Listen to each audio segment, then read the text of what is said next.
What's going on, everybody? Doing a little update using my old GoPro, so if you can't hear me that well, apologize.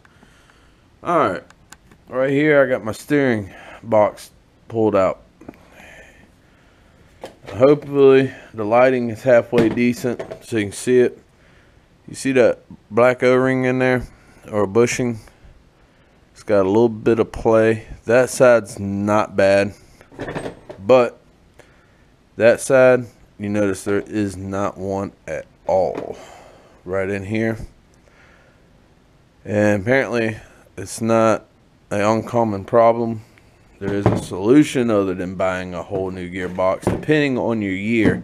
Apparently there's a place called Super Days, sells both bushings for both ends for $25, but they don't have it for my year.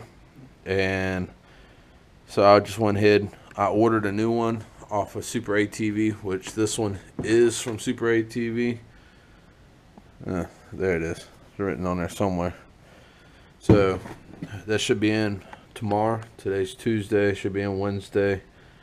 Don't know when I'll post this video, but got some upper A-arm bushings sitting around. Got a bunch of parts sitting around. But I'm in the middle of putting my A-arm bushings in, my lower. I'm 5 short. I only ordered a couple of them because that one's the only one that had play in it. So I was like, well, I'll just have a couple extras just in case. Well, kind of find out that is wrong.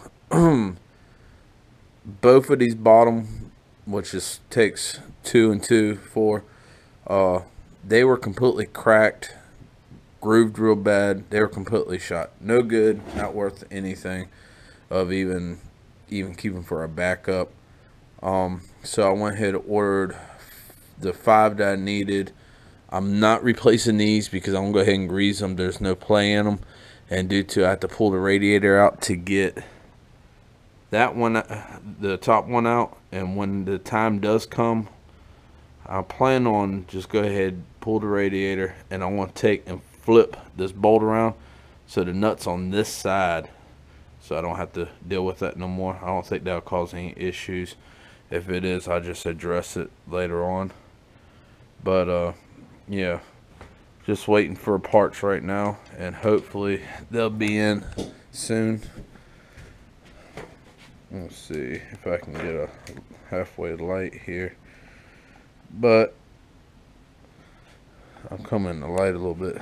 If you look, all these bushings are cracked or they're grooved along here real bad.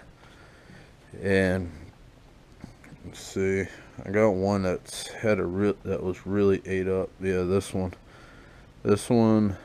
was it. This one? Oh, that one's cracked. But I had one that was, yeah, there you go. That one's got a real bad, it's ate up real bad.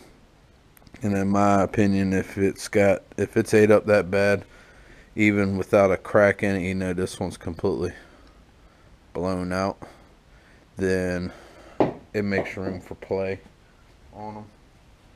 But I also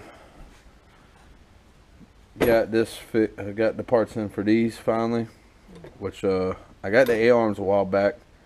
But the problem is I used to, on the original setup for this lift, apparently it came with these A-arms, which had hind joints on both ends. And of course I broke one on this one, and this went to the steering box, hind joint went in. Well, I didn't like it.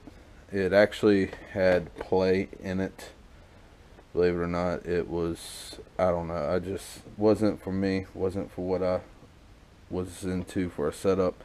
These are the new ones. The problem is my side-by-side did not come with power steering from the factory, and it was upgraded with, I think, a 2015 series power steering. So someone bought the kit, put it in it, and I want to say this is a 16 millimeter head that is for the stock one, and with having a newer model, I think from 2015 to prior, is a 18 millimeter.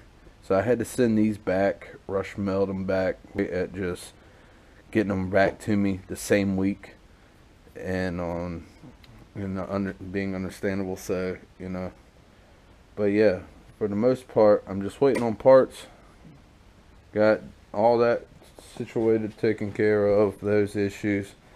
But the problem is when I go down, when I was riding, I test drove it 2 weeks ago, and when I took it out on the street, imagine there's a tire here. When you're just driving straight, the tire was wobbling a little bit this way, and it was coming this way.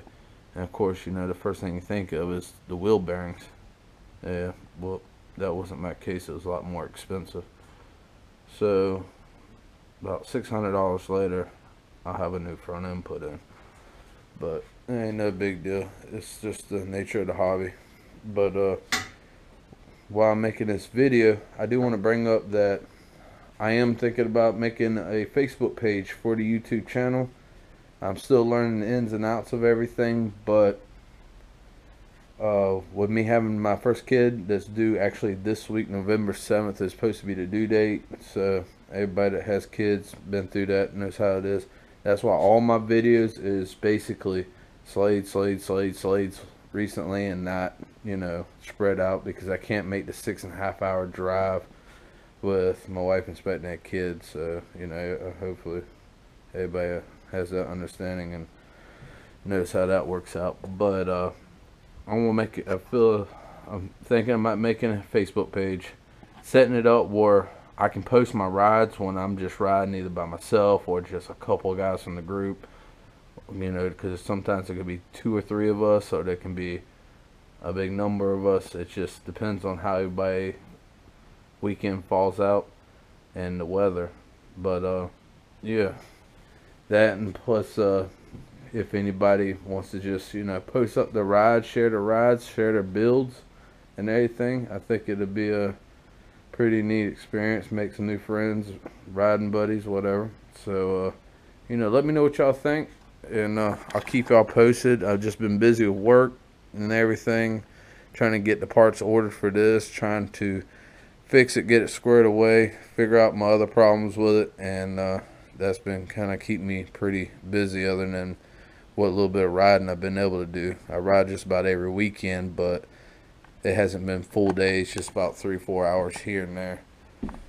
But yeah, and I did break the stock, trying to get the stock shifter off. I broke the lever. I replaced that. It came in, got my aftermarket shifter on. I did not like the stock one due to that it was just basically put your palm on and 2 fingers and everything. I want something that I can actually put my hand on it, grab it, and to change the gears. I did order this. It's just sitting up there. It's just not even done yet, but I kind of like it though. Bought off of eBay, like 30 something bucks. Works pretty good. Seems like it's real good quality material. I need to finish tightening everything up, and there's a Velcro strip that goes across the bottom. I need to run that, but that hasn't been on my priority list. I just put it up there to see how it would work out and fit with having those speakers up there, and it ain't the best, but it'll definitely do its job, because once I get the front end done and everything, I plan on putting a heater in the cab here. I don't know what brand, how I want to do it yet, so I've just been looking. If y'all got any suggestions on what works best, especially if you tried different ones, drop a comment below. Let me know something, because we got one guy in the group that uses our tractor heater, and he swears it works really well, but I'm trying to look for something that's the easiest installment, so it ain't taking me a whole weekend to tear the whole bike back apart and put it back together just to put a heater in. So I'm tired of downtime. I got other toys to ride, but still, I'm ready to get out here and rip this thing. But yeah, and y'all let me know. I made a little thing on the front of my videos now, trying to change it up a little bit. My editing software that I have is still the original from my computer. I haven't had time to look into getting another one, yet.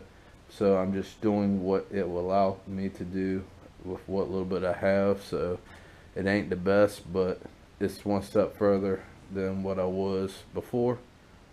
But y'all guys keep it safe out there on the trails, and I'll catch y'all next time.